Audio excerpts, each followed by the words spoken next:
با پیش میگه تاجیکستان با پیش میگه در پهلوی همدیگر باشیم، دستگیری همدیگر باشیم.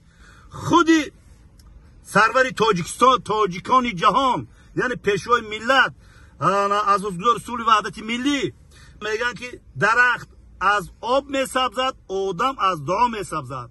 نه خدا چندین بار در آمدگی، چندین بار درون خانه کعبتالله در آمدگی. И как говорит наш президент, Таджикистан бапеш. بسم الله الرحمن الرحیم.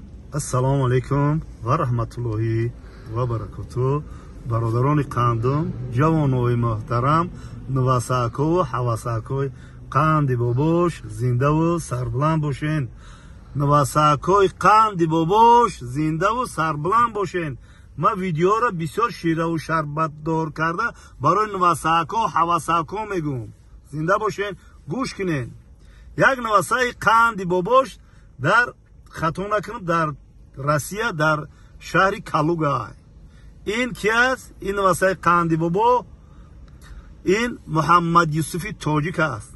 این شعر بچه وطن من بسیار یک مهر و محبتی بابیگی نسبت این کس دارم، نسبت این شخص دارم، حرمت احترام کلان دارم. گرچند که وای خورد است، گرچند که وای همسال نواسای من است، نه که قدر و قیمتی نهایت بلند داره در نزد من.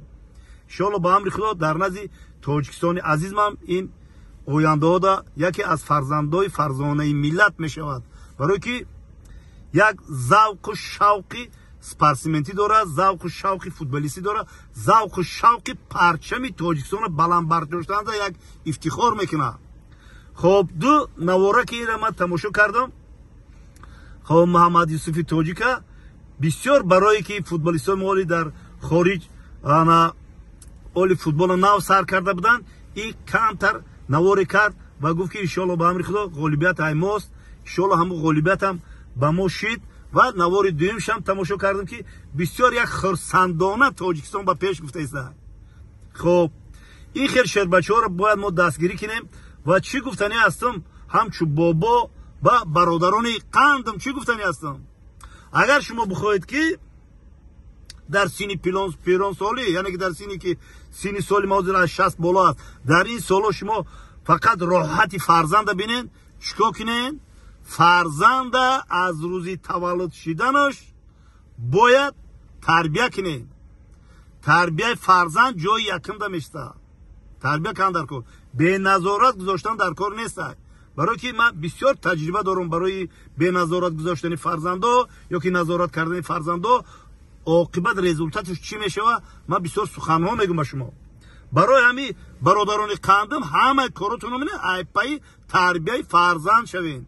وقتی که فرزند سینش با 13 14 15 میرود، عین گذریش است و دیگه هیچی جوانی یکی از شاخه های دیوانگی است میگن.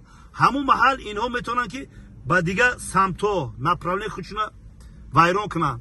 مثال خدا نشانت با گروه های مثال میدونه که گروه هایی که از خارج با وایات مثال تاثیر میرسونن، گروه هایی که بسیار در مثال پای آبادی نیستن، فقط در پای مثال با قسمی بگیم که کارهای غیر، کارهای فاحشگی، کارهای مثال با قسمی نارکوتیک و با قسمی عرق، با قسمی دیگه موادهای مخدر دست میزنن، عیناً از سینی 14 15 سالگیشون سر میشن. اینا با شما فکت و حجت و رقم و دلیل مهر پیچتی بابیگی خدمت میکنم. برای همین احسن به این شعر مردی وطن پدر محمد یوسف میگم که وای رفته چیردگ راست میکنه، سترویکه دا کار میکنه و سومی کار کردگیش با بچه خودش رسخود میکنه که تا در آینده یک فرزندی خوب، فرزندی نیک باقی پدر، فرزندی بد داغی پدر بیهوده نگفتن. برای همین باید ما تربیه فرزند باید جای یکم دا باشد و فرزندکش مثال همین پدر محمد یوسف با یک راه، با یک مثال نپراولینی مثال من ورزش توغری کردگی های که این کس چقدر شوق و رغبت و خواهشی فوتبالیستی داره و این کار کرده است. انشالله از این ما امیدهای بسیار داریم. خب برادرها خیلی حاضر میبینه که از پرسمنتای ما فوتبالیستای ما در خارج مثال مسابقه کردن و تمام تاجیکستان عزیزم шабрӯз назора дора.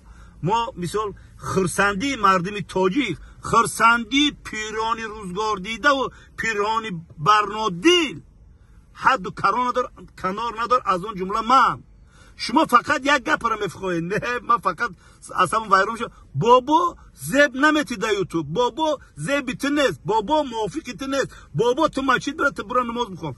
бача чанд қавка мо масҷид мерем намоза мехонем, бо ме адиби кору фаъолият мо мешавем. шумо фақат танҳо маълумат даги биё ҳамин қа гуфтум ту намефаҳмед. шумо биё дигар намегум ту, фақат ҳамин гап мезанам.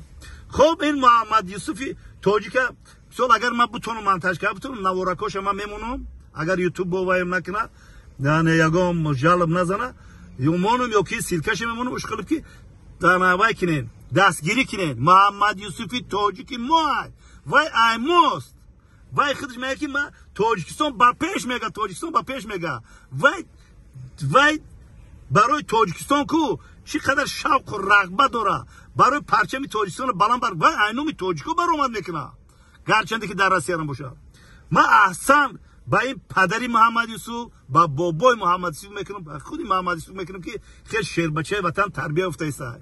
иншоалло ба амри худо солҳои ояндаҳои наздикда яке аз спортсментҳои бақуввати тоҷик мешавад. ин ки муҳаммад юсуфи тоҷик. барои ҳамин чӣ гуфтанӣ ҳастем? гуфтанӣ ҳастем ки дӯст бошем, бародар бошем, фаҳмидӣ? дар паҳлӯи ҳамдигар бошем, дастгири ҳамдигар бошем. мо фақат футболисторо мана инҷа мо пирони кор, пирони рӯзгордида, пироне ки помондалави гурай, бояд мо ҳама вақт доғу бошем. доғу бошем ки мисол ана спортсментҳои мо мисол номи тоҷика мебардоранд. вақте ки парчами тоҷик, вақте ки суруди миллии тоҷик танинандоз шуд ку дунё тоҷикистонро мешиносад, дунё ҳаваси тоҷикоро мекунад. барои ҳамин мо ҳама вақт доғу ҳастем. худи сарвари тоҷикистон, тоҷикони ҷаҳон, яъне пешвои миллат, азозгузори сулҳи ваҳдати миллӣ муҳтарам ҷоноби олӣ шахсан дуо додагиай.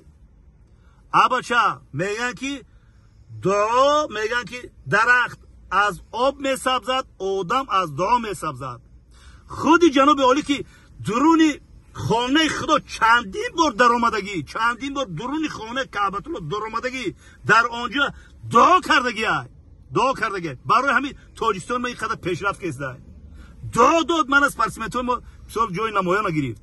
барои ҳамин бародаро ҳеҷ вақт шумо ку ҷавоно бозам такрор ба такрор мегӯям ки дарахт аз об сабз мешавад, одам аз дуо сабз мешавад. шумо гӯш кинед, ҳеҷ вақт ба калоно сар ба сар нашед. мегӯянд ки дар сари тир набест, дар нафаси пир набест. абачаи қатум мегӯм намефаҳмед. чӣ фоидатун мекунам комментарияи қабеҳ бигзор нависондан бигирем. ман баромад борҳо кардан мегирам.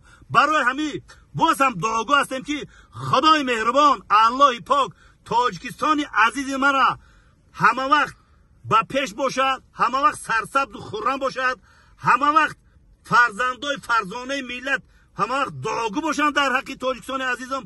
ҳама вақт спортсментҳои тоҷик на фақат дар футбол, дар дигар намудҳои варзиш ҳам якум бошаду то ки парчами тоҷикистони азизам ҳама вақт парапшон бошаду суруди миллии мо дар тамоми кураи замин танинандоз бошад. худои меҳрубон ҳамамуна ба муроду мақсаду орзуҳои неки дорем бирасанамун. аллоҳу акбар. зиндаву сарбуланд бошед бародарони қандум.